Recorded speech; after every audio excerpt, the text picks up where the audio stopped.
Pues muy bien, hoy nos toca estrenar Salmo, el Salmo 113, y es muy interesante pero pues realmente vamos a pedirle a Dios que nos guíe, y que permita que podamos aprender de estos salmos maravillosos lo que Él quiere que aprendamos. Y sobre todo esto, lo más importante que estamos viendo es acerca de la alabanza, ¿no? Bien, vamos a orar. Señor, te damos muchas gracias porque podemos estar aquí reunidos en tu presencia. Muchas gracias porque el día de hoy pues nos podemos dirigir a ti, Señor, para pedirte que tú guíes cada una de las partes que van a constituir este estudio. Te quiero suplicar, Señor, que cada una de las cosas que se digan, Padre, pues pueda tener esa misma guía de tu Espíritu.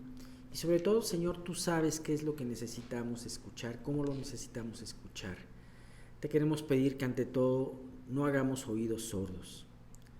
Que ante todo, Señor, lo que escuchemos el día de hoy podamos enfrentarlo y compararlo a nuestras vidas y ver si lo estamos viviendo. Y sobre todo, Señor, pues sabemos que aunque a veces se han repetido enseñanzas, siempre estas enseñanzas, cuando tú las guías, traen algo nuevo para nosotros, pero además, Señor, tú estás poniendo ese dedo en el renglón que quieres arreglar, que quieres enfrentar y que quieres enseñar en nuestras vidas. Llévanos a ser honestos en nuestro corazón. Y Padre, te queremos pedir también, Señor, por los que están en camino para que puedan llegar pronto, y los que no pueden llegar y se van a conectar, que la tecnología no falle, Señor. Te quiero pedir por esto, da toda la gracia y que podamos salir muy edificados de esta reunión. Por Cristo Jesús te lo pedimos. Amén. Bien, pues hoy vamos a empezar con este salmo, una nueva serie, paquete de salmos, que se llaman Jalel o Aleluya. De hecho, ya lo habíamos comentado anteriormente. Hay varios salmos que en sus letras tienen aleluya o alabanza. Muchos de estos notables son el 107, el 111, el 112, que ya lo vimos, el 135. Y sin embargo, por alguna razón, ninguno de estos salmos forman parte de esta serie de salmos que se llaman Jalel. Y tenemos varios a lo largo del Salterio. Ustedes saben que a veces se ha hablado y se conoce el libro de los Salmos también como el Salterio. Y tenemos tres diferentes grupos o salmos, por así decirlo, que se llaman Jalel. El primero que vamos a ver a continuación son de los Salmos 113 al 118. Y este grupo de salmos se le llama el Jalel pequeño o el Jalel egipcio. Ahorita les explico por qué. Tenemos otro salmo, aunque ese viene solo, pero es el 136, que se le llama el gran Jalel. Y tenemos de los salmos 146 al 150, que se llaman, son conocidos como el Jalel final. Me llama mucho la atención, revisando un poquito estos salmos, algún día que veamos ya el Salmo 150, con esto el final de este maravilloso libro. El Salmo 150 termina con una gran alabanza, y de hecho la palabra de alabar a Dios o aleluya, aparece en ese Salmo, en el 150, 10 veces, ¿no? Y bien, pues podemos ver, regresando a lo que estamos viendo ahorita, el Salmo 113, y con eso empezamos del Salmo 113 al 118. Esta serie tiene un significado especial para nosotros, los que hemos creído en Cristo. Esta serie de salmos era cantada por los judíos en algunas festividades, y especialmente era cantada en la Pascua. Se le llama Jalel egipcio porque especialmente si ustedes revisan el Salmo 114 se nos habla de aquella gran historia, haciendo referencia no a los egipcios, no a los hebreos, sino haciendo referencia al gran poder de Dios que hubo, hablando de esa epopeya, por así decirlo, o esa gran historia de cuando Israel fue librado de los egipcios. Entonces esto les gustaba a ellos recordarlo precisamente en esa época muy memorable, la Pascua. Se decía que se cantaba antes el Salmo 103 y 114, se cantaba antes de la cena, y del 115 al 118 terminando la cena. Ahora, ¿qué tiene de significativo esto para nosotros? Encontramos en el libro de Mateo 26:30, que nos habla precisamente de esa última cena del Señor, este versículo que dice: y cuando hubieran cantado el himno, salieron al monte de los olivos. Imagínense, después de haber tenido los discípulos ese maravilloso encuentro con el Señor, donde el Señor le da ahora sí que esas indicaciones antes de morir, en donde el Señor abre su corazón de una manera íntima, como el Señor dijo: cuánto tiempo había deseado tener esta reunión con ustedes. Imagínense estar en ese lugar con nuestro Señor, hablando todas esas grandes promesas, hablando de esa promesa de que ellos iban a ser los pámpanos y Jesús iba a ser la vid, ¿no? Que Jesús se iba a encargar de dar ese fruto, aquella gran promesa del Espíritu Santo que iba a completar las enseñanzas que durante 3 años les había dado Jesús, y que al final del tiempo, y que después también les iba a enseñar cosas nuevas. Todas aquellas maravillosas enseñanzas con esa cena de la Pascua. Y cuando terminaron, imagínense a esa procesión, a ese grupo de gente entonando este salmo. Por ejemplo, vamos a un salmo como este: alabad a Jehová porque Él es bueno, porque para siempre es su misericordia. Digo ahora, Israel, que para siempre es su misericordia. Diga ahora, casa de Aarón. Imagínense esa escena. Entonces, pues estos mismos salmos Jalel eran los que desde tiempo de antaño se cantaban, y aún se siguen cantando en los judíos que celebran la Pascua, ¿no? Ahora, ¿sabes? Empezamos con este hermoso salmo, en donde ya pasando al Salmo 113, con este hermoso salmo en donde desde el principio se nos exhorta a alabar a Dios, y se nos exhorta a alabar a Dios por su nombre, por lo que Él es, y además por aquellas obras que Dios hace a favor de su pueblo, y especialmente a favor con los humildes de espíritu. Vamos a dividir este salmo en 2 partes para poderlo estudiar. La primera, que van del versículo 1 al 3, en donde es una invitación para que los siervos de Dios alabemos a nuestro Creador.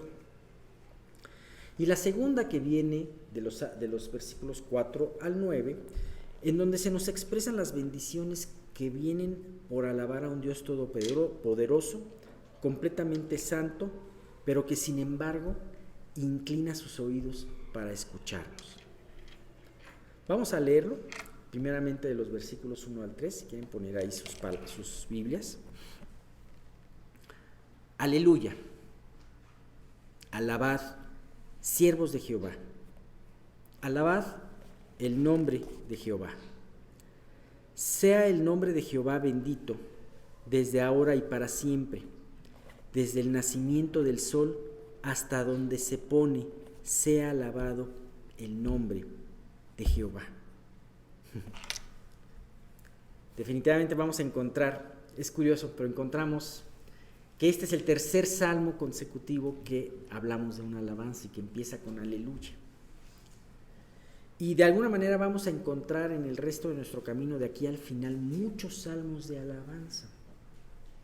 Esto nos habla, sin lugar a dudas, de la posición principal que debe de ocupar la alabanza en todo hombre, en toda persona que sigue a Dios.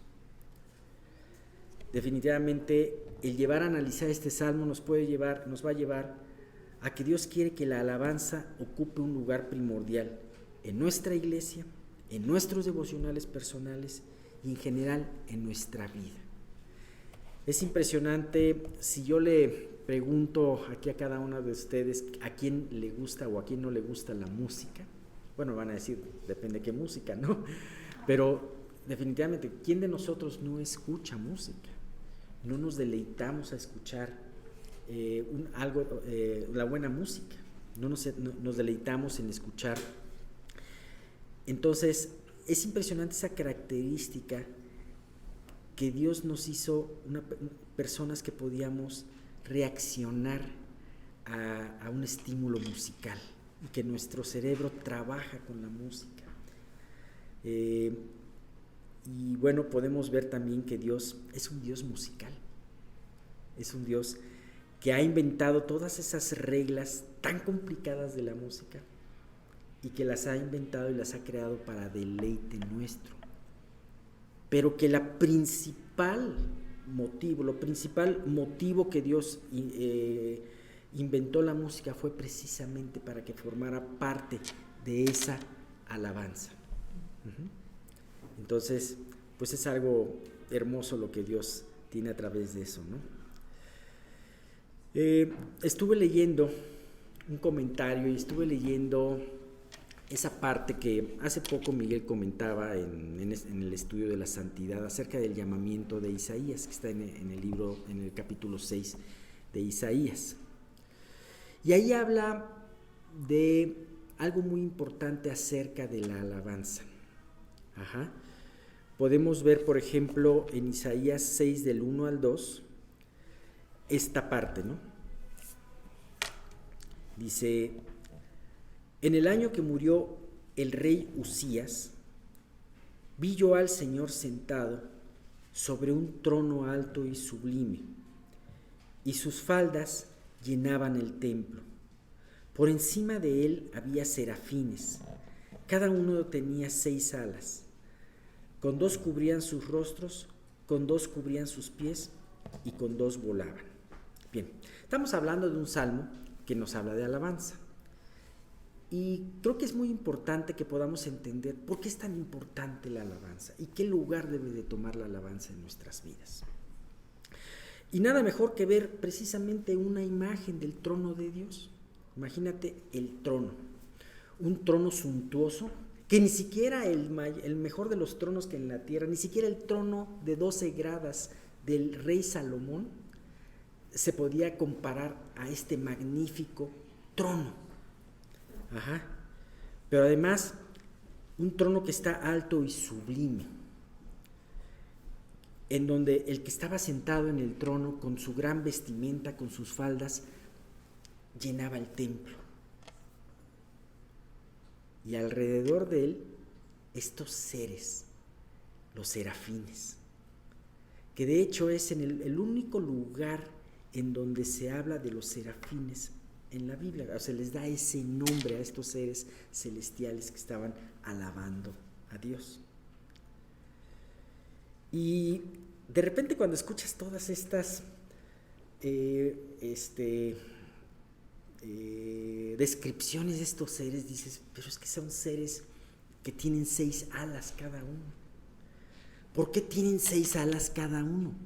Pero además de las 6 alas, ¿por qué utilizan 4 para cubrirse? 2 el rostro y 2 los pies y 2 para volar. ¿No deberían ser 4 para volar mejor? ¿Y nada más 2 para cubrirse? ¿O no deberían de utilizar las 6 para poder volar? Pero me llamó mucho la atención porque además hay algo muy importante. Se me pasaba a decírselo. La palabra serafín viene del vocablo serap en hebreo, que significa ardiente.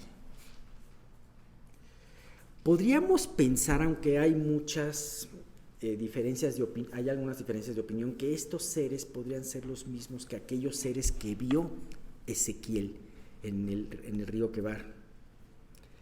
Porque además estos seres eran ardientes. Ardientes. Qué curioso. Un ser ardiente alabando a Dios. O sea, como que a Dios no le gusta una alabanza fría. Y no me refiero a la forma como alabanza, no quiere decir que en la alabanza te pongas a gritar o ser muy entusiasta, sino más bien cómo está tu corazón. Estos seres eran esos seres ardientes. Y en el pasaje se habla de que tenían 6 alas, de las cuales 4 utilizaban para cubrirse y 2 para volar. Esto nos lleva a pensar de que en cierta manera 4 alas utilizaban para reverenciar al Señor, para cubrirse. No sé, aunque eran seres puros, no se sentían dignos de estar en la misma presencia del Señor. Cubrían sus rostros y cubrían sus pies. Y 2 alas para volar, para trabajar, para estar en el servicio activo. Y esto es un poquito como un paréntesis de lo que dijo Charles Spurgeon de este pasaje. Se los quise yo poner literal, como lo dice, pero se me hizo muy, muy interesante. Pongan mucha atención. Por lo tanto, tienen 4 alas para la adoración, 2 para la energía activa, 4 para ocultarse y 2 para ocuparse en el servicio. Y podemos aprender de ellos que serviremos mejor a Dios cuando seamos más profundamente reverentes y humillados en su presencia.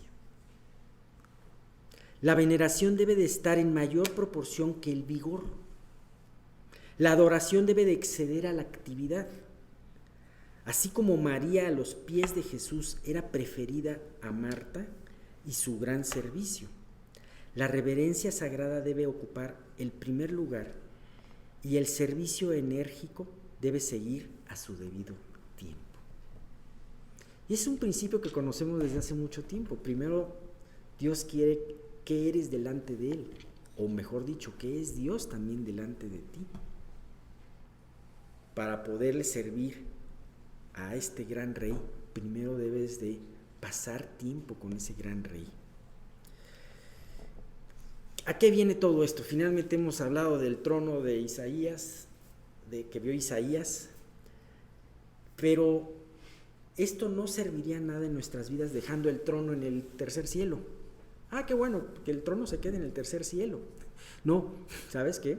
Ese tercer cielo tiene una comunicación con nosotros. Y de repente Dios dijo, ¿a quién enviaremos? ¿Quién irá en nuestro nombre? ¿No?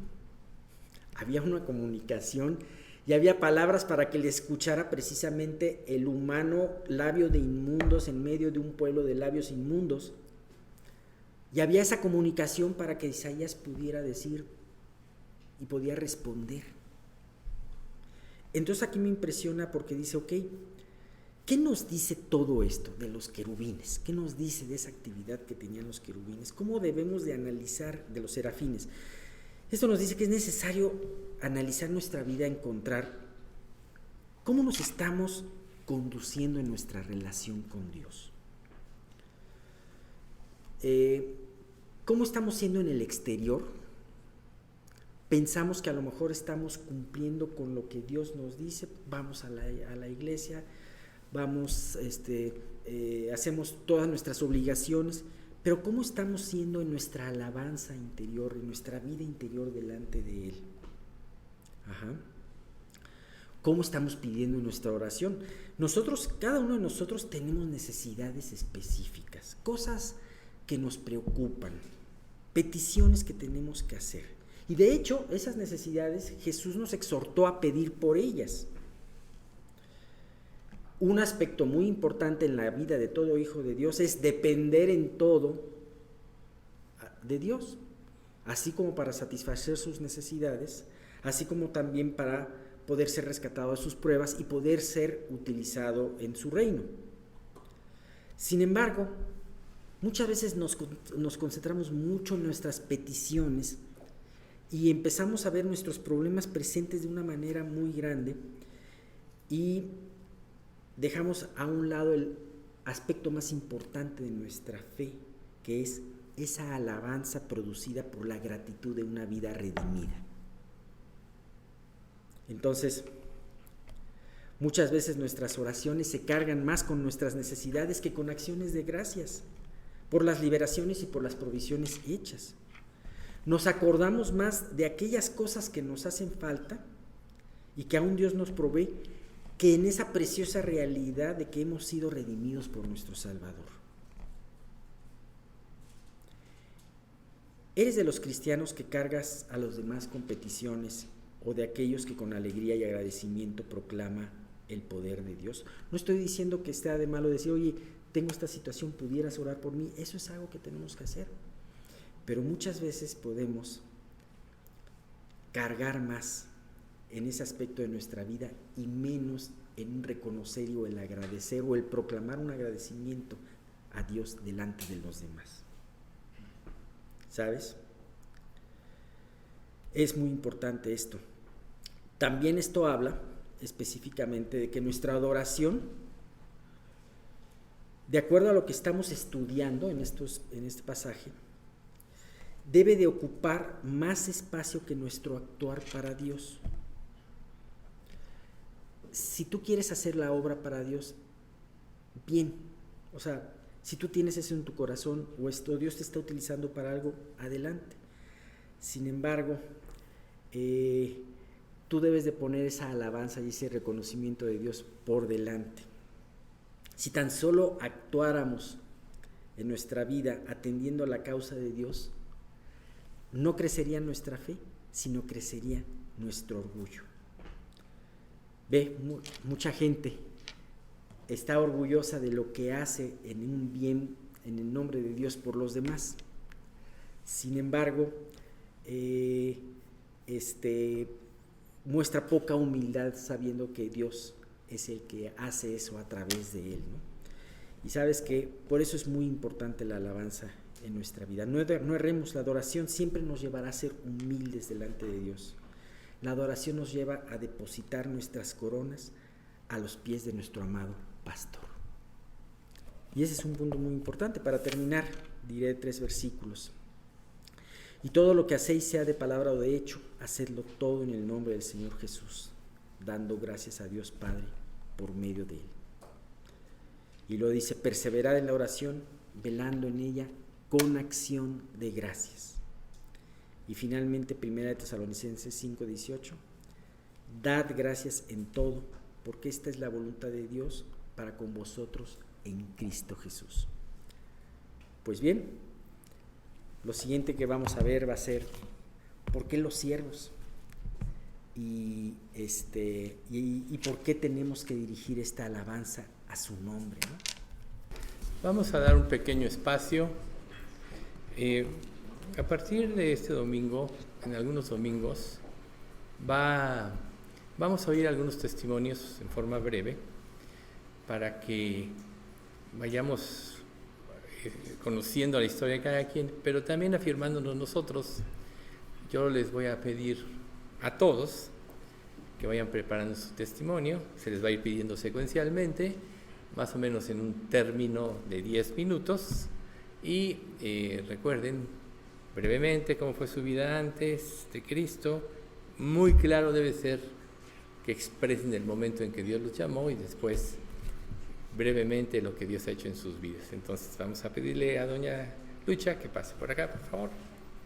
Gracias. Desde que Miguel me pidió que preparara mi testimonio, he estado meditando en muchísimas cosas y recordando, y mi agradecimiento a Dios ha ido creciendo cada día más. Nací en un hogar cristiano. Mis abuelos en el pueblo donde vivían escucharon el evangelio de voz de unos misioneros metodistas. Crecí en esa religión. Prácticamente yo aprendí a leer la Biblia porque en mi casa se leía la Biblia todos los días. Asistíamos a la iglesia y así pasé gran parte de mi niñez. Finalmente nos venimos a vivir a la Ciudad de México y empezamos a acudir también a otra iglesia metodista hasta que me casé. Me casé y el día que me casé mis papás me regalaron una Biblia, la cual estuvo mucho tiempo en un mueble sin abrir. Nacieron mis hijas y yo empecé a sentir una gran responsabilidad por ellas. Ellas empezaron a ir a la escuela y ahí conocí a Isabel, la mamá de Erika, y nos hicimos amigas. Y ella me comentaba, me platicaba que había conocido a una señora que le hablaba de la Biblia y le hablaba de Dios. Y cuando ella me comentaba lo que le decía, yo le decía sí, pero la Biblia también dice esto. Tuve un embarazo extrauterino y llegué a urgencias al hospital y sin saber qué era lo que tenía, recuerdo que empecé a meditar en qué había hecho de mi vida y en la vida de mis hijas que estaban pequeñas. Cuando salí del hospital, le pedí a mi esposo que por favor me llevara mi Biblia. Convalecí en la casa de mis suegros y él me llevó la Biblia, pero la Biblia permaneció cerrada. No la abrí. Me reintegré a mi vida normal y un día Isabel me dijo que la acompañara a casa de Pati Castro. Y fuimos. Y Pati me empezó a hablar de Cristo. Todos los versículos que Pati me decía, yo los repetía en mi mente porque los sabía de memoria. Cuando ella me dijo que si quería recibir a Cristo, yo le dije que no, que primero tenía que estudiar, prepararme y después ya estaba lista para recibir a Cristo. Ella me dijo que no, que en Cristo era diferente, que yo lo recibía y Dios me iba a enseñar a ser una buena esposa, una buena hija, una buena madre. Cuando me dijo una buena madre, yo dije, yo quiero. Oramos y yo recibí a Cristo. Salí de ahí y a la primera que le hablé fue a mi mamá porque ella estaba muy preocupada de que no regresara a la iglesia. Y yo le dije, ya no te preocupes. Conocí unas personas que hablan de Dios y de la Biblia. Empecé a tomar estudios. Tenía a leer la Biblia todos los días. Tenía mi tiempo devocional. Hablaba de Cristo. Sin embargo, yo sentía que nada cambiaba al interior en mi vida. Me esforzaba por hacer las cosas. Salía del estudio bíblico siempre con la firme convicción de obedecer las cosas que escuchaba. Pero la verdad es que era en mi propio esfuerzo. Así transcurrió el tiempo y un día, los lunes nos reuníamos a desayunar y en la plática que teníamos de la vida diaria, de los problemas, yo veía una gran diferencia entre la vida de Pati Castro, Pati López, Isabel y la mía. Yo no podía enfrentar las situaciones en esa libertad y en esa victoria como ellas la enfrentaban. Y esto me causaba una gran preocupación. Después salía pensando, ¿por qué? ¿Por qué yo no puedo? ¿Por qué no puedo? Se formó nuestra iglesia y yo en un principio no venía. Y los lunes Pati siempre me decía, ¿por qué no vas? Y un día vine, transcurrieron las semanas y Miguel un día habló en el servicio de la mente invertida. Mi pregunta a Dios era, ¿qué me pasa? ¿Qué me pasa, Dios? ¿Qué tengo? ¿Por qué no puedo entender como debo entender? Y ese día, Miguel, con su mensaje, captó mi atención. Y entendí que lo que yo tenía es que era la mente invertida. Entendí una cosa, pero hacía otra. Me fui a mi casa, salí feliz ese día porque tenía una respuesta. Pero llegó otra pregunta, ¿y ahora cómo le hago? La siguiente semana el estudio continuó y Miguel tocó el Salmo 32 que yo había leído muchas veces, pero que no había entendido. Y cuando tocó el versículo 5, mi pecado te declaré y no encubrí mi iniquidad. El no encubrí mi iniquidad me dio la respuesta. Si yo confesaba a Dios, pero ahí estaba el problema. En el pero siempre justificaba. La verdad me fui meditando y 2 días después me sentí muy mal en mi casa. Yo quería que mi esposo me llevara al hospital y no le dije nada, lo dejé que se fuera a trabajar y me recargué en el respaldo de una silla. Incliné la cabeza y mi oración fue: Dios, ¿qué me pasa? Me siento muy mal. Y entonces mi vida pasó en cuestión de segundos y empecé a pedirle perdón a Dios. Le pedí perdón a Dios por mis pecados. Yo no sé cuánto tiempo pasó, pero cuando yo levanté la cabeza, algo había cambiado dentro de mí. Ya no tenía ese peso que sentía sobre mis hombros y experimenté una libertad que jamás había podido experimentar. La verdad es que me sentía tan ligera que en ese momento pensé que yo podía volar. 2 días después, Patti nos compartía de la conversión de una persona y yo platiqué mi experiencia. Ese día me convertí y yo le doy muchísimas gracias a Dios por la paciencia, por su grande misericordia que tuvo conmigo, porque me concedió la salvación. Gracias. Gracias, Lucha. Como podemos ver nosotros, cada quien obviamente va a tener una experiencia diferente, pero lo importante es no engañarnos a nosotros mismos respecto a lo que es. Como primer testimonio yo le pedí a Lucha que lo diera, porque ella claramente experimentó una vida religiosa, toda su vida. Y a veces nosotros damos por hecho cosas, pero nunca llegamos a ese punto de la verdadera conversión. Y podemos estar engañados pensando que estamos bien, que nuestra vida está bien, pero esta cuestión del peso, del gozo, de la libertad, sin lugar a dudas es provista solo por el Espíritu Santo. Entonces, como yo siempre les insisto, mediten, vean sus frutos, mediten en sus caminos. No es porque quiera yo solo llenar un hueco o estarlos molestando, sino porque estamos jugándonos la eternidad. Eso es algo muy importante. Entonces, si el Espíritu Santo, mejor dicho, no nos convence, no tenemos esa seguridad, más vale no llenarnos de orgullo, insistir hasta el día que se dé.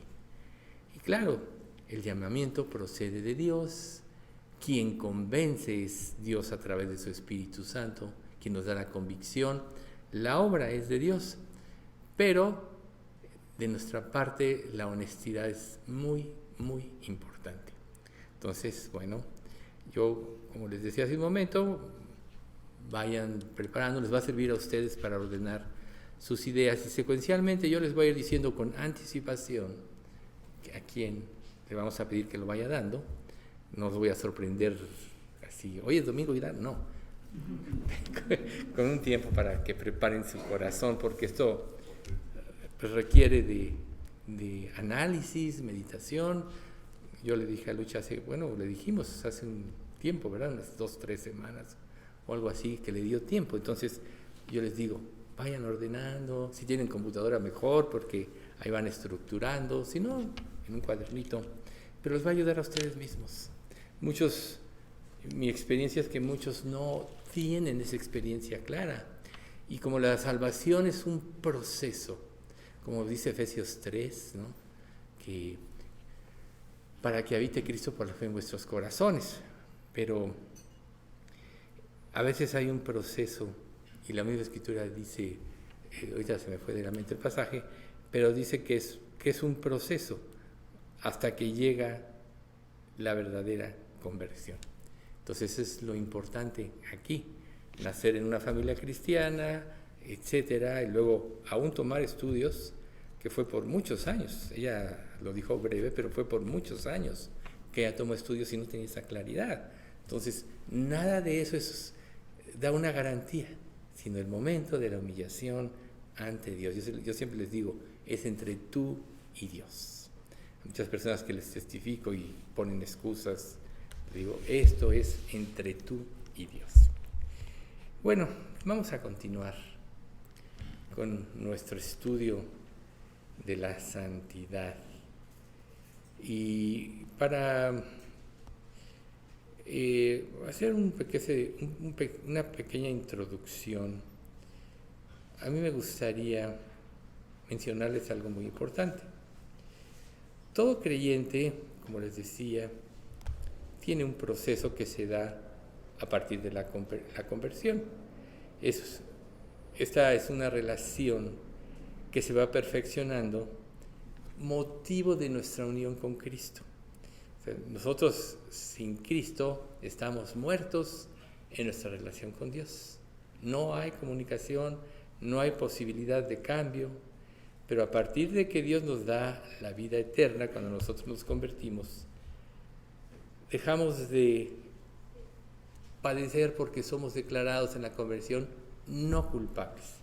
Eso es muy importante que lo tengamos en la mente, porque la culpa es algo que afecta todo el entorno de nuestra vida, afecta nuestra relación con Dios, obviamente, nuestra relación con los demás, afecta nuestras relaciones interpersonales, además de nuestra relación en nuestro trabajo, en nuestra estima, en nuestra autoestima, todo esto lo afecta. Entonces el hecho de ser declarado no culpable, cuando tú comprendes y apropias el sacrificio de Cristo, pero entiendes la grandeza de ese sacrificio, entonces te ves perfecto. Una de las cosas importantes es que nosotros generalmente nos vemos a la luz de nuestros errores. Y esto nos estanca mucho en el crecimiento de nuestra vida cristiana. Nosotros tenemos que aprender a vernos a la luz de los ojos de Dios. Y si Dios, sin que nosotros lo mereciéramos, sino por su amor, por su beneplácito, nos da la salvación y nos la regala porque nunca nadie la podía comprar ni merecer por más obras que hiciera, entonces, cuando ya Dios te da eso, tienes que aprender a verte como Él te ve, para que tus acciones cambien. Porque recuerda, como humanos ya salvos, seguimos pecando. Se sigue generando la conciencia mala porque la conciencia está de parte de Dios. La conciencia, recuerden que la ley de Dios está escrita en nuestra conciencia. Entonces, si nosotros nos vemos a la luz de nuestras acciones, a la luz de nuestros esfuerzos, estamos estancados y vamos a fracasar. Pero si nos vemos como Dios nos ve, ya con la salvación, con el amor de Dios incondicional que Él nos ofrece en Cristo, entonces tu perspectiva de la vida va a cambiar. Eso es muy importante, porque eso le va a dar seguridad a tu vida y te va a dar fuerza para vencer el pecado. Entonces, el primer punto es estar seguro de que es la unión con Cristo, te declara como una persona no culpable. Estamos viendo el estudio de la santidad. Quise poner esta introducción porque a veces podemos caminar en un proceso sin entender qué es lo que es la salvación y cuál es el camino que se va a tomar a partir de la conversión. Segundo punto, el progreso hacia la perfección. De esto hemos hablado. Pero nosotros vamos a crecer y madurar en la medida que vayamos confiando en Cristo. ¿Por qué? ¿Qué significa para ti confiar en Cristo? Yo diría, resumiéndolo, creer que lo que Dios dice es verdad y obedecerlo. Ahorita una parte importante del testimonio de lucha es, sí, yo salía con la mente, pero hacía lo que quería. Aquí hemos mencionado que pasa y hemos puesto ejemplos de personas que vienen, escuchan, pero hacen lo que quieren. Entonces ahí es donde son como focos rojos en nuestra propia vida. Porque recuerden, la eternidad es un hecho, lo vamos a ver un poquito más adelante. Dios, mejor dicho, lo estamos viendo el miércoles. Dios nos hizo eternos, el alma es eterna. Pero ¿dónde vamos a pasar nuestra eternidad? ¿En el cielo o en el infierno? La diferencia es Cristo. Cristo nos llama. Sabemos que el llamado procede de Dios. Jesús dijo, ninguno puede venir a mí si el Padre que me envió no le trajere. Pero también la Escritura dice, muchos son llamados, pocos escogidos. O sea, que dentro del llamamiento que Dios nos hace, nosotros sí podemos rechazar la gracia de Dios. Muchos son llamados, pocos escogidos, no se les olvide. Entonces, cuando nosotros ya estamos seguros de que somos salvos, de cómo Dios nos ve y nos vemos precisamente ya como hijos del Rey, entonces viene el proceso de crecimiento y se va a dar en la medida que nos acerquemos más y más a Él. La obediencia nos acerca a Dios, es muy importante. La desobediencia nos aleja de Dios. El ejemplo que siempre usamos como el inicio de la humanidad es Adán y Eva. Ellos tenían comunión con Dios todo el tiempo mientras no pecaron. Pero cuando pecaron, lo primero que hicieron fue esconderse, justificarse, separarse, etc. Entonces, la desobediencia, la verdad es que nos separa de Dios. Entonces tenemos que aprender a ser obedientes porque va a ser primero una evidencia de nuestra salvación, pero va a propiciar que nos acerquemos con más confianza. ¿Acaso no dice la Escritura, acerquémonos confiadamente al trono de la gracia para alcanzar misericordia y hallar gracia para el oportuno socorro? Hebreos 4:16. Acerquémonos confiadamente al trono de la gracia. Y eso lo propicia la obediencia, la respuesta que nosotros tengamos. Y entonces reitero, el progreso de nuestra vida cristiana irá hacia arriba en función de nuestro crecimiento de obediencia, de nuestra comunión con Él, y eso me impresionó mucho ahorita de la explicación del Salmo que estaba dando Alex. ¿Por qué? Porque la alabanza interna es producto de la gratitud por la obra que Dios está haciendo en ti. Si no hay alabanza, es porque no hay gratitud o suficiente gratitud. Entonces, claro que es muy importante. Pero todo esto se da en nuestro caminar cotidiano. A veces las pequeñas cosas son las importantes en nuestra vida. Recuerden, en Eclesiastés, cazadnos las zorras, las pequeñas zorras que destruyen las viñas, porque nuestras viñas están en cierne. Muchas veces no ponemos atención en esos pequeños pecaditos, eso no tiene importancia, pero en realidad esto es lo que destruye nuestra relación con Dios. Pero si nosotros ponemos atención, haciendo un análisis de nuestra vida y nos concentramos en la obra de Dios y en lo que Él nos está dando, porque Él nos está dando no nada más la salvación, sino las herramientas para que crezcamos a través de su palabra, nos está haciendo entender por medio del Espíritu Santo, claro, ya siendo salvos, aclaro, ¿sí? Nos está haciendo entender, entonces nosotros no tenemos ningún pretexto para frenarnos o para frenar nuestro crecimiento. Entonces, sí, ya en Cristo, la voluntad de Dios es importante, aunque la obra depende de Él, ¿sí? Pero conforme nosotros vayamos creciendo en la perfección, el camino va a ser menos tortuoso. ¿Por qué? Porque aprenderemos a caminar entre las dificultades, entre las pruebas, aprenderemos a depositar nuestra confianza, nuestras emociones las colocaremos en Dios, y todo esto nos llevará a ir perfeccionándonos. Ahora, el tercer punto importante, ser perfectamente perfecto o completamente perfecto, se va a dar hasta el momento que estemos en Cristo. En esta vida estaremos luchando, en esta vida nosotros siempre vamos a tener esa lucha de nuestra naturaleza humana, que es lo que la Biblia llama la carne, que está seducida por el pecado, que no quiere obedecer a Dios, ¿qué somete la carne? Crucificarla. Esto es, no dando rienda a los deseos pecaminosos, sino aprendiendo a refrenarlos a través de oración, a través de llenar nuestra mente de la palabra de Dios, a través de poner nuestros ojos en el futuro, en la perfección de Dios. Y entonces, cuando estemos en el reino eterno, seremos completos porque le veremos tal cual es. Recuerden 1 de Juan 3. Mirad cuál amor nos ha dado el Padre para que seamos llamados hijos de Dios. Por eso el mundo no nos conoce, pero porque no le conoce a Él. Amados, ahora somos hijos de Dios y aún no se ha manifestado lo que hemos de ser. Pero cuando Él se manifieste, esto es cuando Él venga por nosotros, seremos semejantes a Él, porque lo veremos tal cual. Ahí se acabará ya las luchas internas que tenemos, ahí se acabará todo, ya tenemos un cuerpo perfecto como el de Cristo y tendremos la perfección total, porque seremos como Él.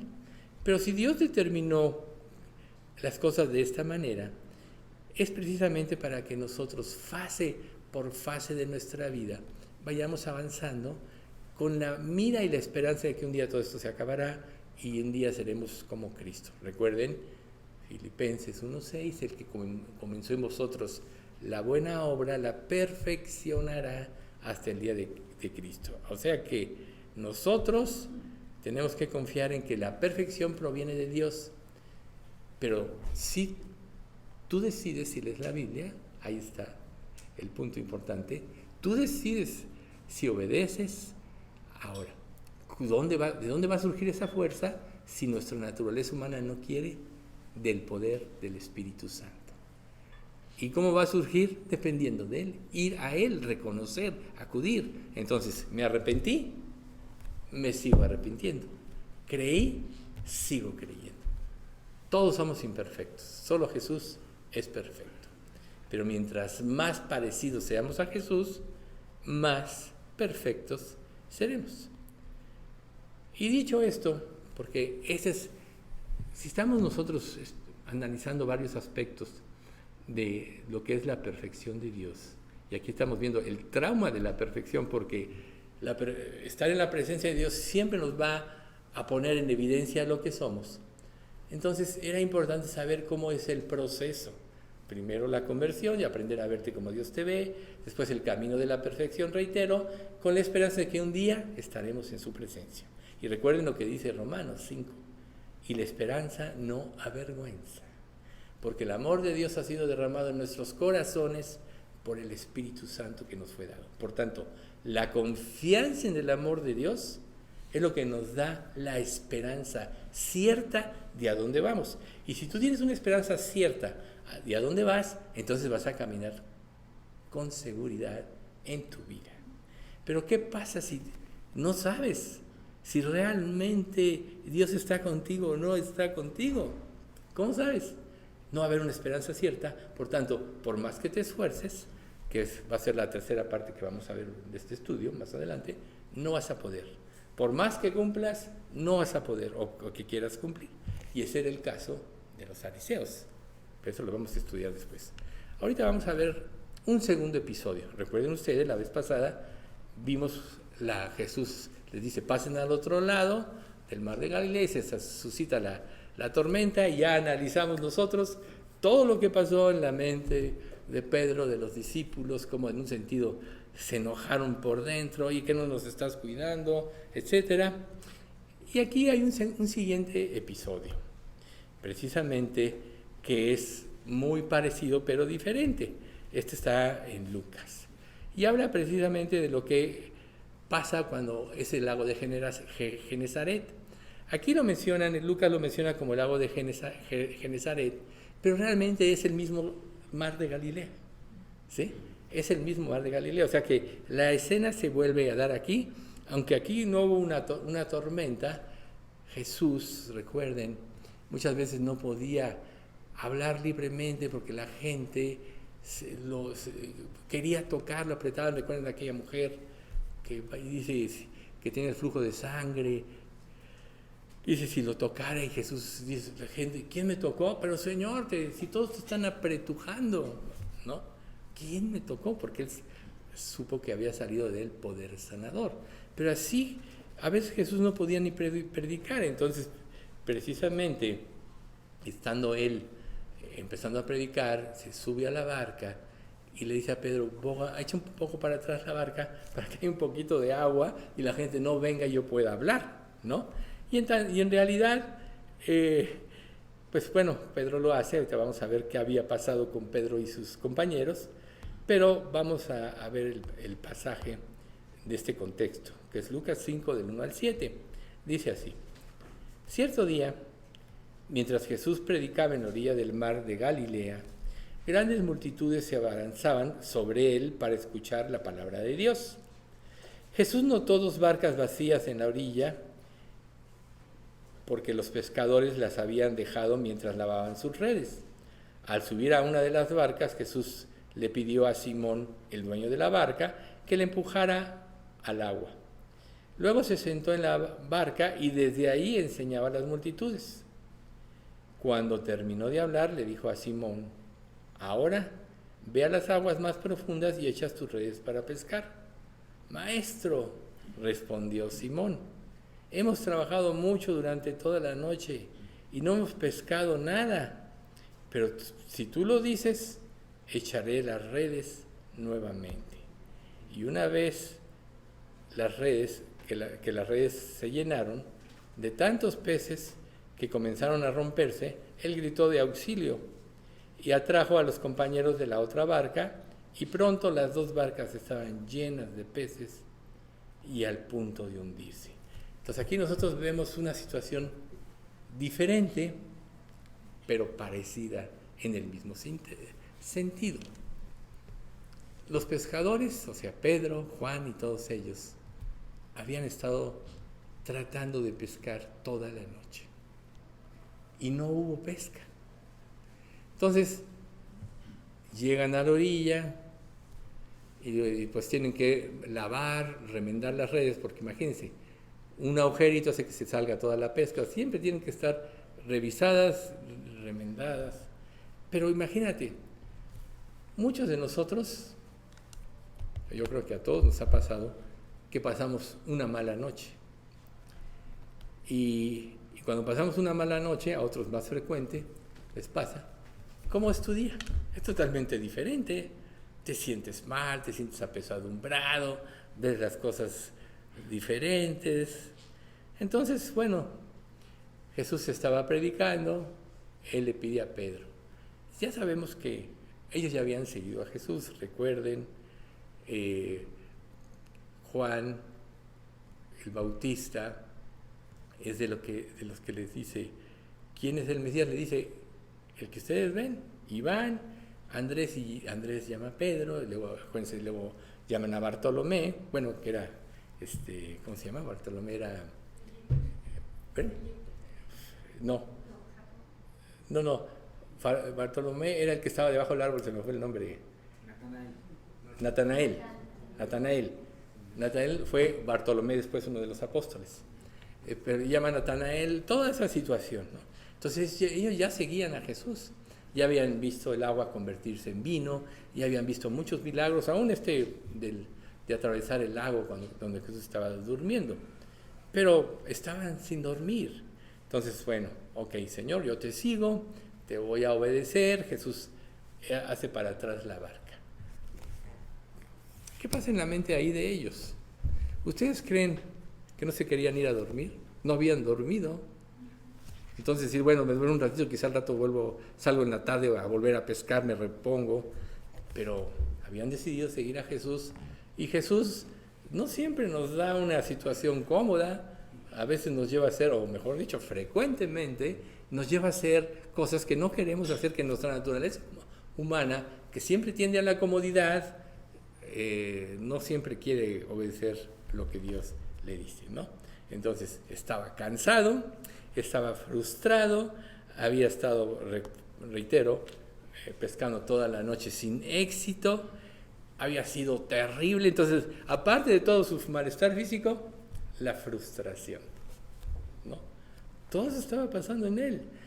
Y es muy importante analizar esto porque todos nosotros experimentamos cosas de esta manera.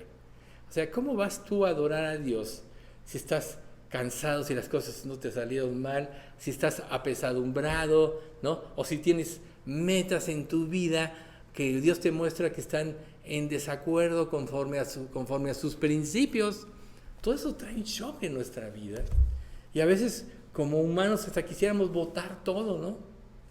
Pero, como le dice Jesús a sus discípulos cuando empieza a hablar fuerte, que Él es el pan de vida, que el que venga a Él coma de su carne, porque su carne es verdadera comida, y el que tenga sed beba de su sangre, porque su sangre es verdadera bebida. Esto era abominación a los judíos. A partir de este momento muchos se alejaron, pero Jesús les dijo, ¿ustedes también se quieren ir? Y entonces Pedro le dice, Señor, ¿a quién iremos? Tú tienes palabras de vida. Y aquí pasa exactamente lo mismo. O sea, uno puede experimentar frustraciones y todo, pero al final de cuentas vas a ir a Dios. Vas a tener que lidiar con tu pecado. Aquí en este caso, o con cosas que ni siquiera dices, bueno, ¿y esto a mí qué? ¿En qué me implica esta situación? Por ejemplo, las multitudes. Pedro estaba, y los demás, Juan, etcétera, estaban dando las redes, pero estaba la cantidad de gente que quería oír a Jesús, ¿no? Tenían hambre de escuchar. Sabemos que muchos de ellos después, como ya vimos, se alejaron de él cuando Jesús los empieza a enfrentar más fuerte, pero ahorita querían escuchar. Entonces, aparte, él estaba en medio de ello y estaba lidiando. Imagínense que la gente estuvieran remendando las redes, la gente las pisara porque pasaba a ver a Jesús. Digo, esto es solo para que nos imaginemos un poco qué pudo haber pasado. Por supuesto que eso no lo dice la Biblia. Pero ¿cuántas veces estamos nosotros enfocados en una tarea y somos estorbados de una u otra manera y perdemos la calma? A ver, como creyente, ¿qué pensarías eso? Todo lo que Dios lo permite, aún este tipo de cosas, porque está haciendo un trabajo en nuestra vida. Por eso yo quise hacer esa introducción, ¿no? Dios nos está perfeccionando. A veces nosotros no sabemos que tenemos impaciencia y Dios empieza a traer cosas así para traer a nosotros la paciencia. Y entonces, nunca se les olvide este pasaje.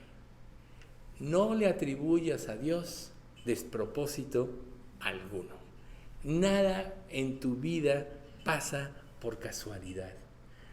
Y si tú tienes este principio en tu mente, no te vas a sentir tan frustrado como aquí estaba pasando con ellos, ¿no? Entonces, bueno, Jesús le dice, haz para atrás tu barca, termina el sermón, y entonces Pedro probablemente quería, como les decía hace un momento, irse a acostar un ratito cansado. Ya había aguantado el sermón, ¿verdad? Digo, ¿cuántas veces venimos aquí con una actitud? Hay veces que nosotros venimos con una actitud aquí, nos somos como esponjas, absorbemos todo lo que Dios nos da y entendemos y salimos gozosos, y a veces somos como piedras, todo nos rebota. ¿Por qué? Porque estamos poniendo por delante nuestros conflictos, estamos poniendo por delante las circunstancias que vivimos, y eso nos impide ver la gloria de Dios, la grandeza de sus enseñanzas. Recuerden, lo que cambia nuestras vidas es la palabra de Dios. Por eso muchas sociedades prosperaron. Pues vemos Alemania, Inglaterra, Estados Unidos, cuando el Evangelio los regía. Ahora las vemos en caos, estamos viendo las naciones en caos, porque se han olvidado de Dios. Lo han querido sacar de sus vidas. Entonces muchas veces nosotros venimos así, y a lo mejor somos religiosos cuando venimos porque tenemos que venir, porque las circunstancias nos obligan, o porque ya es costumbre, o porque ya te convertiste en una persona religiosa. Recuerda una cosa, cuando Dios no es tu estandarte, cuando Dios no es tu motivo de vida, entonces tú vas a traer sustitutos, acciones religiosas, pero eso no te hace un creyente que va creciendo, sino te hacen religioso, como eran los fariseos, que más adelante vamos a ver. Pero entonces termina Jesús y le dice a Pedro, boga atrás a aguas más profundas y echa las redes. O sea, todo lo que pasó por la mente de Pedro, ya ahorita ya lo analizamos. Pero bueno, ok, Señor, te voy a obedecer.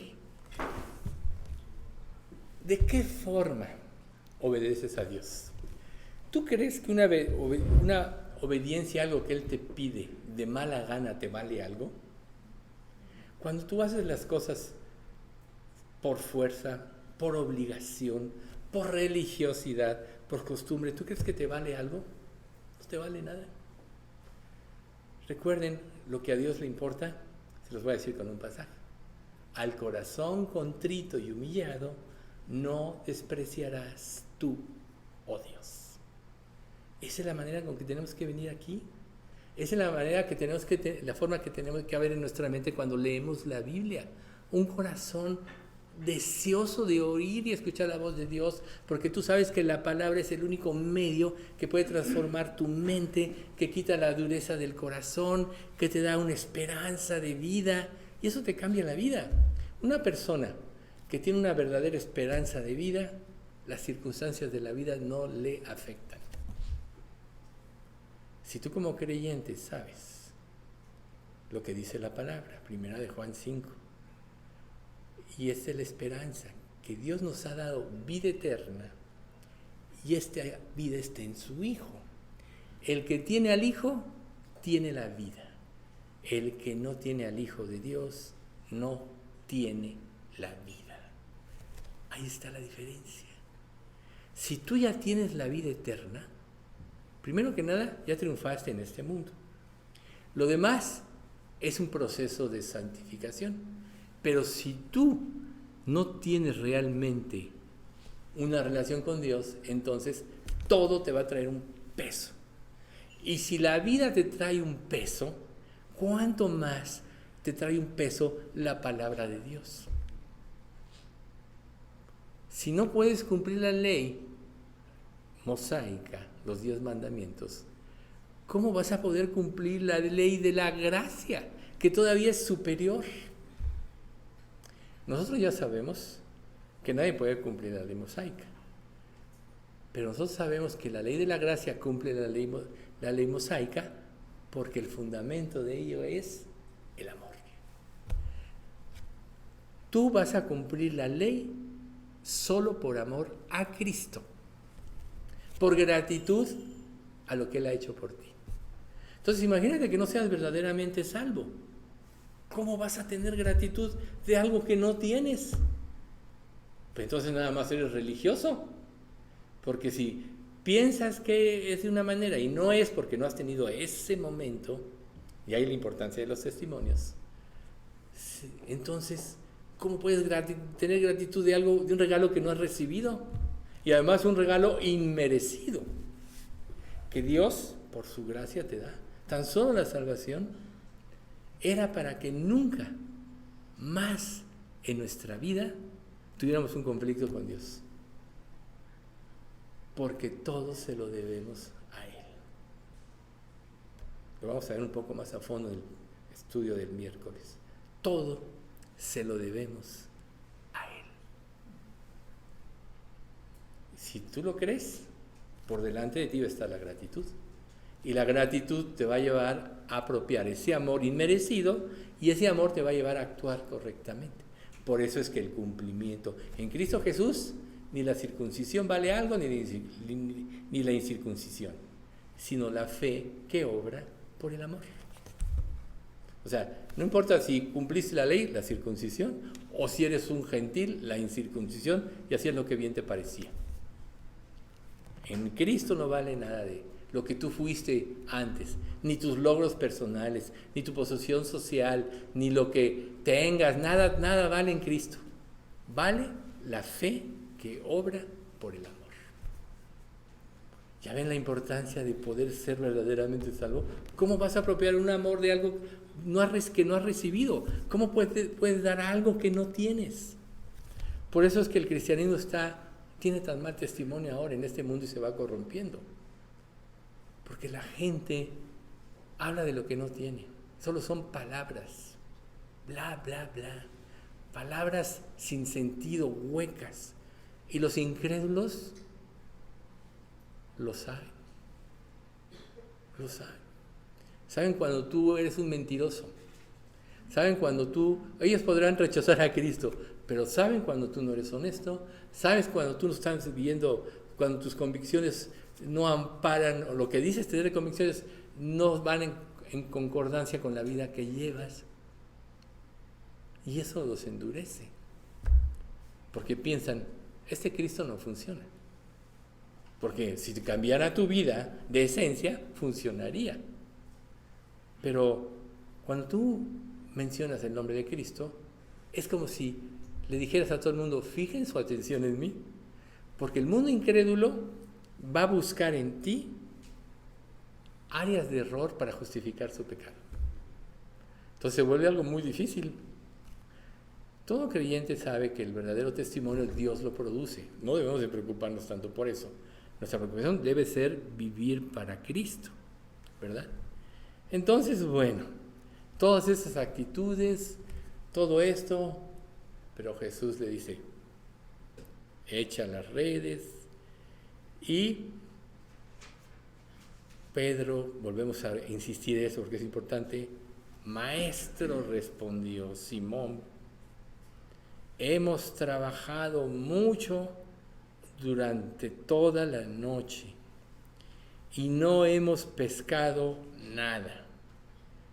Pero si tú lo dices, en tu palabra, echaré la red. Algo hizo, obedeció. Pero ven, se dan cuenta que la historia que analizamos la vez pasada, el pasaje que analizamos la vez pasada, tiene las mismas actitudes. O sea, es lo importante ahorita de estos análisis de estas dos historias de la Biblia, que podamos entender lo que pasa dentro de nosotros y nuestras reacciones ante lo que Dios nos da. Para empezar, Dios nunca te va a responder de acuerdo a cómo tú piensas que te debe responder. Tú como creyente puedes pedir por muchas cosas y en tu mente te haces la idea que Dios debe responder de esta manera. Pero ¿cómo puedes tú dirigir a Dios con tus ideas? Dios tan solo por eso nunca te va a responder como tú quieres. Pero más allá de eso, Él siempre te va a responder de acuerdo a tu verdadera necesidad. Tus necesidades en la vida, como no entiendes lo que te pasa por dentro, muchas veces, entonces tú dices, mi vida cambiaría. Por ejemplo, si yo fuera millonario, pues dejaría de trabajar y serviría a Cristo. ¿Te digo una cosa? No es cierto. Si tú fueras millonario, no servirías a Cristo, ¿no? Entonces empezamos a idearnos cosas de este medio. Es que, Señor, si se convierte fulanita o menganito, mi pariente, mi vida va a cambiar. No es cierto. O sea, tú no vas a cambiar por las circunstancias, sino por el trabajo de Dios en tu vida. Entonces, tú no puedes determinar cómo va a ser tu futuro. Entonces, muchas veces por eso nos decepcionamos de Dios, porque Dios nos responde de una manera diferente. Pero si sabemos el carácter de Dios, Él ya nos demostró su amor, en Cristo ya nos dio todo. En Cristo ya nos dio todo. Ya no tenemos que pedirle más. Nada tenemos que pedirle, ya nos dio todo. Tan solo tenemos que dejarnos llevar por Él. Pero para dejarte llevar, tienes que soltar. Ese es lo difícil a veces. A lo mejor que es muy fácil decirlo con palabras, pero cuando se trata de morir a algo, eso es lo que sí es difícil. Porque morir a algo no lo vas a hacer a menos que veas algo más grande. Tu mente no va a cambiar de tus ideas preconcebidas si no hay algo más grande. La Biblia te da toda esa grandeza en sus revelaciones. Pero si en ti hay incredulidad, entonces no es una realidad lo que Dios promete. Por eso no lo obedeces. Ahí es el punto donde nosotros tenemos que ver por qué no obedezco a Dios. Porque piensas que tus caminos son más altos que los caminos de Dios. Y como dice Isaías 55, ¿no? Mis caminos no son vuestros caminos, ni mis pensamientos vuestros pensamientos. Tan altos como son los cielos, así son mis caminos de vuestros caminos y mis pensamientos de vuestros pensamientos. Por tanto, no tenemos que tener ideas preconcebidas. Si tú oras, pídele a Dios que te responda conforme a su voluntad. Imagínense ustedes a Jesús como humano en el huerto de Getsemaní. Como humano iba a enfrentar no la muerte física nada más, eso era después.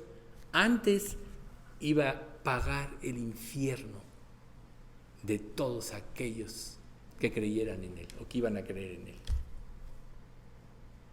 Él sabía lo que iba a pasar. Y entonces siente angustia. Hasta Dios les dijo, oigan, acompáñenme. No dejen de orar. Los discípulos cargados de sueño, todos se durmieron. No es común que te pones a orar y te da sueño, etcétera. ¿Por qué? Porque a tu naturaleza humana ni le gusta alabar a Dios, hablando del Salmo, ni le gusta orar, porque entonces es darle la gloria a alguien que tú quieres, en la alabanza. La oración es un sometimiento a Dios, ¿no?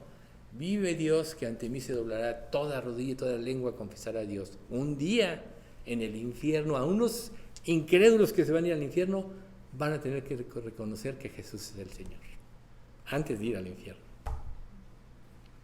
¿Por qué no someter tu vida de esa manera a Dios? Jesús lo hizo. ¿Y qué pasó ahí? Recuerden, Dios mandó ángeles a que lo fortalecieran. Y no dice la Escritura, Él da esfuerzo al cansado y multiplica las fuerzas al que no tiene ningunas. Ahí está. ¿Ven? Entonces, ir a Dios y seguir su voluntad es mejor hacerlo de corazón. Pedro dijo, en tu palabra echaré la red, y se dio el milagro. Obedeció y se dio el milagro. Pero volvemos al mismo punto del estudio pasado. Cuando sucede esta situación y él obedeció y vinieron los otros, él ve a Jesús. A lo mejor muchos hubieran alegrado, oye, Jesús, le hubieran dicho, ¿qué te parece si vienes una vez a la semana, una vez al mes y nos das esta pesca? Con eso tenemos para vivir y vamos a armar un muy buen negocio, ¿no? A veces recibimos bendiciones de Dios y se nos olvida de quién provienen. Pero Pedro aquí ya estaba tocado por el Señor. Señor, apártate de mí, porque soy hombre pecador. Siempre, todo aquel que se expone a la santidad de Dios, la santidad de Dios lo desenmascara, le hace verse tal cual es. Por eso muchas personas realmente no se convierten de esencia, porque no soportan estar ante la presencia de Dios. Entonces, si yo me tengo que convertir, tú puedes pensarte, si oro, bueno, ya, Señor, ya cumplí. Señor, te pido, soy pecador, bla, bla, bla, ya cumplí. Vámonos a lo que viene. No. Para realmente convertirte tienes que estar expuesto a la santidad de Dios.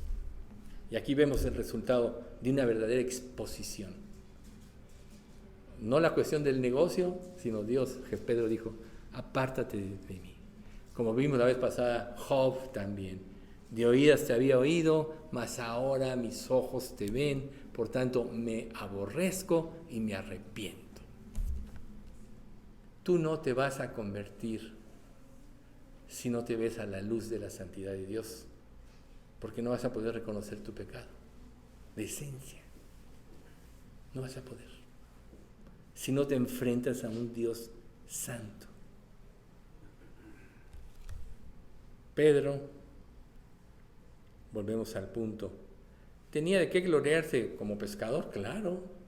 Seguramente su abuelo, su bisabuelo, su tatarabuelo fueron pescadores, pero no nos vayamos atrás, su papá, él aprendió la pesca.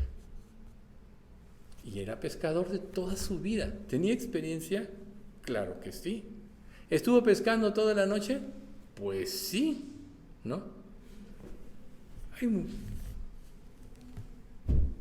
pasaje de Jeremías que dice que nosotros somos como cisternas rotas que no retienen el agua, porque estamos fracturados por el pecado. ¿Qué pasa si hay una cisterna rota? Tienes que vaciarla, tienes que resanarla, sellarla, y entonces la vuelves a llenar, ¿verdad? Ahora imagínate, si la Biblia te dice que eres como una cisterna rota, tienes que vaciarte de ti mismo. Tienes que resanar todas tus heridas, todas tus tendencias pecaminosas. Sin querer las tenemos todos. Estamos bombardeados por este mundo. En todos los lugares donde tú vayas, estás bombardeado por el pecado. Todo te incita a rebelarte en contra de Dios. Mientras más sensual se vuelve el mundo, más difícil es. Esta generación que nos tocó vivir es una generación privilegiada en el sentido de que tenemos toda la luz. Entonces, el otro día había un título, no leí el artículo. ¿Las iglesias deben usar los medios electrónicos o no deben usarlos? Bueno, todo depende, ¿verdad? Si lo usas para la gloria de Dios, para edificar, claro que sí. Si los usas para distraerte o para bloquearte o para evadirte, pues claro que no, ¿verdad? Eso es lógico. Pero esta generación tiene toda la información y todos los recursos para tener a la mano cualquier situación de respuesta a las inquietudes bíblicas. Somos o vamos a ser la generación más culpable delante de Dios, cuando menos como generación, si no viene a Dios. Porque en lugar de caer a los pies de Dios, hemos caído en la más cruenta apostasía de todos los tiempos. Y si tú te relajas un poquito en tus convicciones, por supuesto que vas a ser invadido de la falsa doctrina. Por supuesto. Porque ninguno de nosotros quiere ser enfrentado por Dios. Ninguno quiere que Dios le muestre su pecado como tal cual es, así como Pedro ahorita, tan solo por un milagro, cae a los pies de Jesús, ¿verdad?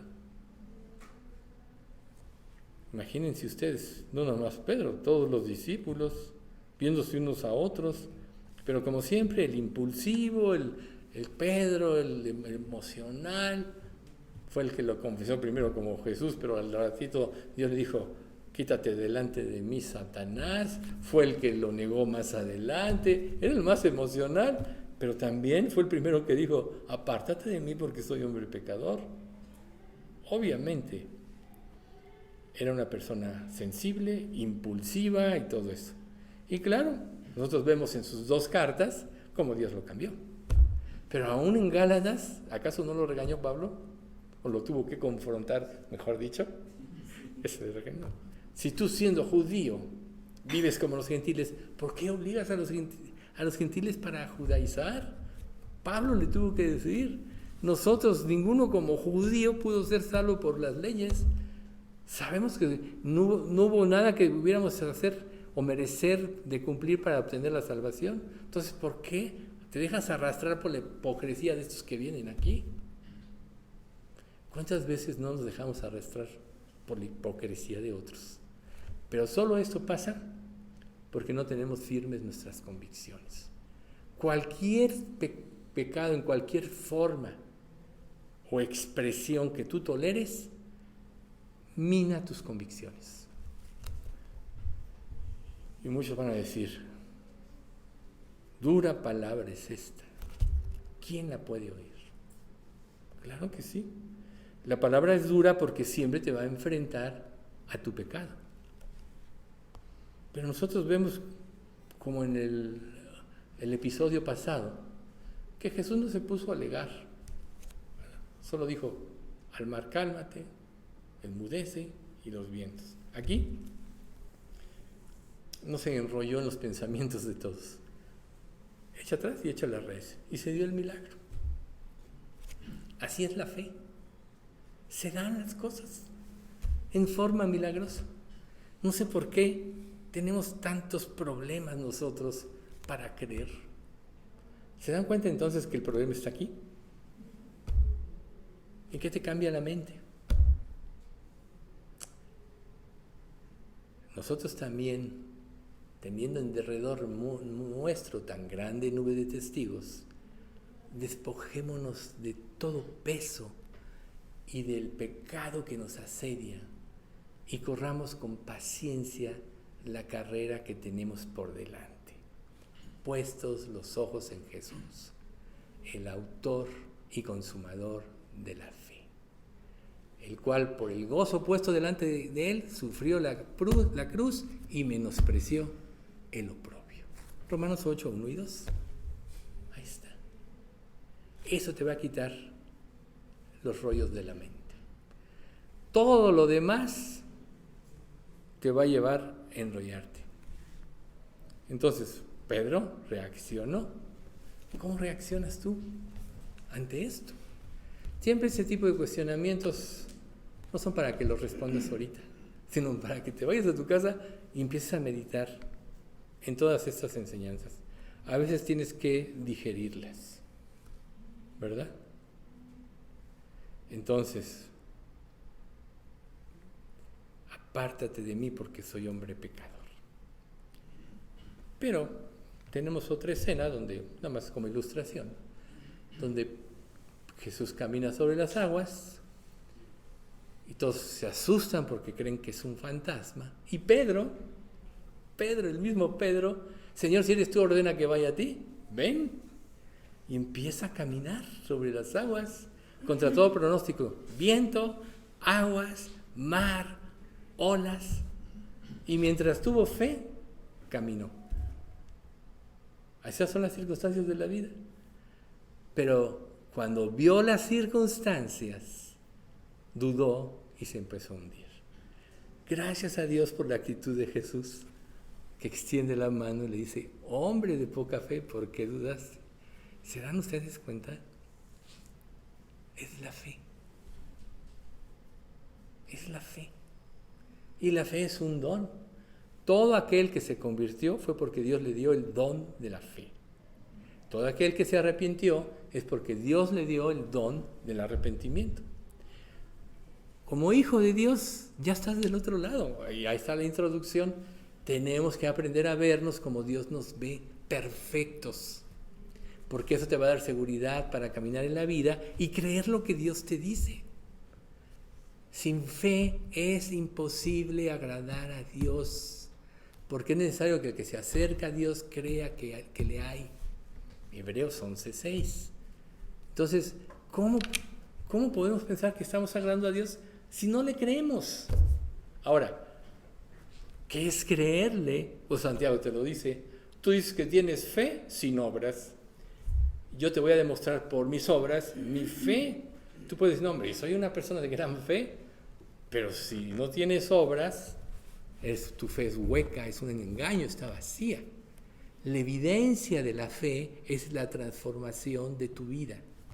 La evidencia de la fe es que tú vas dejando atrás todos los conceptos de tu vida pasada, todas las frustraciones que viviste. O sea, todos desde niños experimentamos problemas y frustraciones. Muchas veces nuestros padres nos castigaron injustamente, a veces justamente, lo merecíamos, pero muchas veces injustamente. Y tú puedes llenarte de resentimiento con tus papás para toda tu vida, si no has sentido la liberación que Dios te da. Porque cuando Dios te libera, entonces ya no ves a los ojos del resentimiento que te causó amargura, sino ves con los ojos de Jesús. ¿Qué hizo Jesús? Extendió sus manos a Pedro para que no se hundiera. Nuestra familia sin Cristo se está hundiendo. Y a lo mejor tenemos un mal enfoque respecto de ellos. No hemos meditado lo suficiente en el infierno, pensando que se van ahí. Ay, pero tú me dirás, es que yo oro mucho por mi familia, todo el tiempo estoy orando. Algo está pasando. Algo puede estar pasando que en un sentido no están viendo en ti la vida de Cristo. Algo puede estar pasando. Y generalmente es que has cedido a convicciones, que ha sido una mezcla de verdad con mentira. Y como yo les decía hace un momento, basta que digas que eres cristiano para que todos pongan los ojos en ti para ver cuáles son tus errores para justificar su pecado. Eso pasa con la familia. Por eso es uno de los campos más difíciles. Pero nuestros errores, Cristo no le hizo nada a las personas, pero lo tachan de eso. Y esa ha sido la labor de Satanás. Hay los que viven un falso cristianismo, pero tú estás expuesto a la verdad. ¿Qué vas a hacer? Bueno,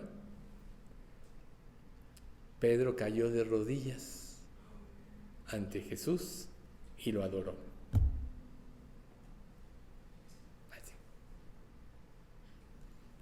¿Hace cuánto que no caes de rodillas?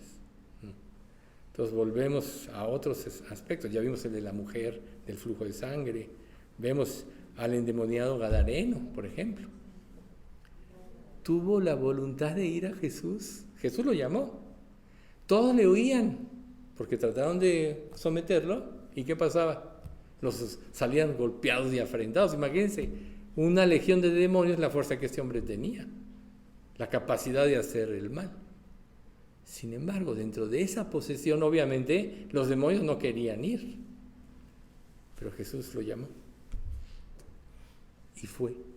Tal vez ese resquicio, ese pedacito de mente que todavía no estaba dominado por la influencia de la legión de demonios, por el diablo, tuvo la voluntad de ir a Jesús. ¿Y qué pasó? Lo liberó. Vamos a dar gracias. Padre Santo, te damos gracias por este estudio y te pedimos, Padre, que tú sigas trabajando en nuestras vidas, la de nuestra iglesia, para que la vayas perfeccionando, santificando. Permite, Padre, que todas las enseñanzas que estamos viendo en los estudios que se dan provengan de ti, que sean inspiradas por el Espíritu Santo para tu gloria, Señor, porque reconocemos que solo tú eres el que puede edificar tu iglesia. Y queremos pedirte, Padre, que sigas transformándonos para que podamos glorificarte y darte una buena cuenta y no salgamos avergonzados el día de tu visitación. Te pedimos, Señor, que traigas salud. Te damos gracias porque nos acompañó Pati López. Sigue sanándola, Padre. Igual al hijo de Margarita, Marco Antonio, a Nacho, el esposo de Nancy. Tráelos a Cristo, Señor. Y en general, a toda la iglesia trae tu sanidad. Te pedimos todo esto, Padre, en nombre de Cristo Jesús. Amén.